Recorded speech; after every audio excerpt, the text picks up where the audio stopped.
আচ্ছা, সাথী আহমেদ লিখছে স্যারের কথা সত্যি হয়। আর একটা ঘটনা বলি, বুঝতে পারছো? তো আমি যে কোচিং এ পড়াই, ওই কোচিং এ ক্লাস 10-এ একটা মেয়ে আছে, বুঝতে পারছো? নাম যে কোনো একটা নাম আছে। তো ওই মেয়ে একদিন আমাকে বিরিয়ানি রান্না করে খাওয়াইছে। কি রান্না করে খাওয়াইছে? বিরিয়ানি রান্না করে খাওয়াইছে। হ্যাঁ। তো বিরিয়ানি রান্না করে খাওয়ানোর পর আমি বললাম যে তোমার রান্না তো খুবই ভালো, তোমার রান্না খুবই ভালো। আমি আবার হচ্ছে গিয়ে মাঝে মাঝে আমাকে অনেকে অনেক স্টুডেন্টরা খাওয়ায়, বুঝতে পারছো? বিরিয়ানি রান্না করে খাওয়ায়, তারপর হচ্ছে গিয়ে ভালো ভালো রান্না খাবার, মানে ঘুষ, লাইক এস ঘুষ, বুঝতে পারছো? হ্যাঁ।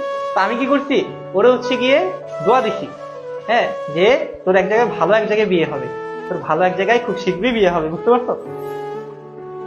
ভালো এক জায়গায় বিয়ে হবে খুব শীঘ্রই। ওমা, এর হচ্ছে গিয়ে দেখি 1 মাস পরে আমার এসে বিয়ের কার্ড দেয়, দাওয়াত দেয়, বুঝতে পারছো? যে স্যার এরকম এরকম অবস্থা বাসায়, হ্যাঁ, ওর মায় বলতেছে এরকম এরকম অবস্থা, যে মেয়েকে পছন্দ হয়েছে, মেয়ের বিয়া, আপনার দাওয়াত, বুঝতে পারছো? আমি চিন্তা করলাম আসলেই এই যে একজনকে